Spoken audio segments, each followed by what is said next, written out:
I grew up in Monticello, Florida. It's a scene right out of Mayberry. Everybody knows everybody. A little too much in some sense. Downtown is Ted's barber shop. Give your head to Ted, so they would say. It's a hangout for men. Farmers, bankers, the county judge, preachers, everybody would gather there. Well, not just for a haircut. Going there was an experience rich in Southern culture. Stories were spun about huge catches and the like. Sort of like Cheers, where everybody knows your name, but without the alcohol. Instead, folks would sometimes stop on the way at the nearby Jackson's or Simmons drugstore and get a hand-scooped, hand-mixed, even added a little malt powder milkshake. And others drank coffee. But it never came from the soda fountain at Jackson's or Simmons drugstore. Oddly enough, coffee wasn't served at those establishments. Why not? They could have made a fortune. In deference to Bobby Snipes. I guess Bobby was in his 30s when he started his coffee service. His career spanned some 20 years, I guess. Not much is known about Bobby Snipes' past. I Googled his name, and nothing came up. Bobby was somewhat disabled. Let's just say that Goober was pretty clever compared to Bobby.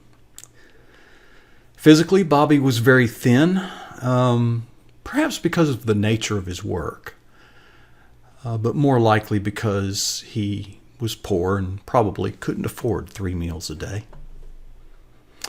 I don't know what the diagnosis was for Bobby. Today, perhaps, he would be diagnosed as having PTSD. But whatever Bobby's mental infirmity, it didn't affect his bright-eyed, beaming, toothy smile and his magnetic personality. In spite of his disability, he was very proud and very self-reliant in a humble kind of way. Bobby rented, or perhaps squatted, the basement of a vacant building downtown that was once the theater.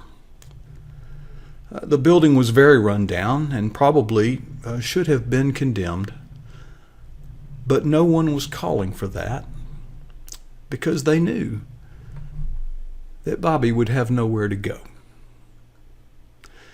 Bobby awoke early every morning and began brewing his signature coffee.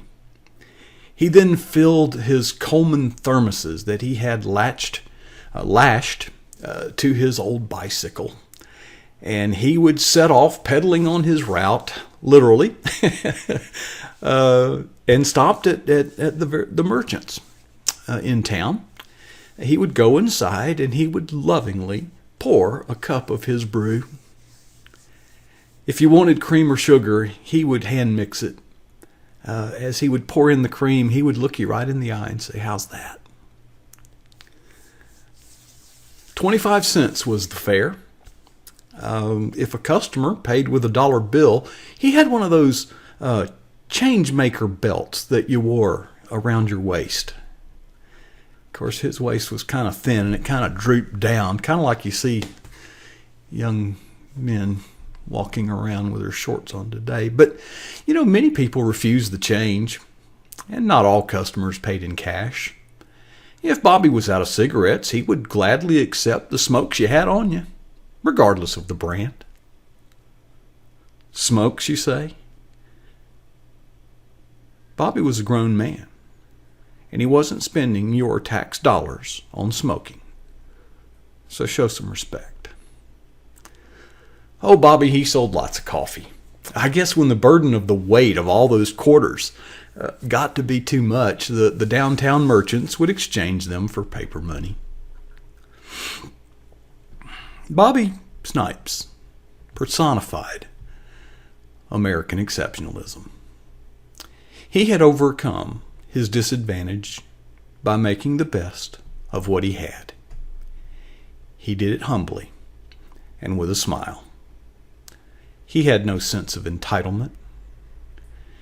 His patrons may not have always needed a cup of coffee, but they bought one anyway. Not because they felt sorry for Bobby or pitied him in any way, but because they wanted to support his sense of pride as he provided a worthwhile service to our little community. I don't know whatever happened to Bobby Snipes. Nor do I know what happened to the American exceptionalism that he personified. Bobby Snipes wouldn't stand a chance today. Today we have Section 8 housing. Today the government regulates anything that is consumed by mouth. Today street vendors must have a license. Today retail sales require sales tax to be submitted.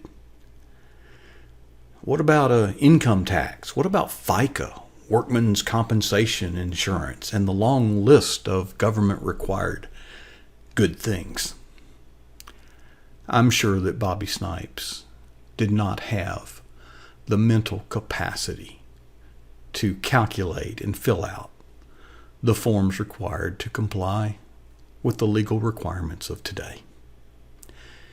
Today we have welfare, we have disability, we have food stamps, and a long list of well-intended assistance programs that have permanently extinguished anything resembling the self-reliant spirit that made Bobby Snipes a worthwhile and contributing member of society to the point you can't even find it on Google. Those are my thoughts. Do you know a Bobby Snipes in your community? I'd like to hear about it. You can leave your comments in the space provided on this page. I read them and I am encouraged by them. You can also connect with me on Twitter. I'm right there at Data Genesis. The talking point notes that I use to produce these videos are on my written blog. The address is up there, and I would invite you to subscribe to my blog page. And this and other videos of inspiration can be found on our YouTube channel, and we invite you to subscribe to it as well.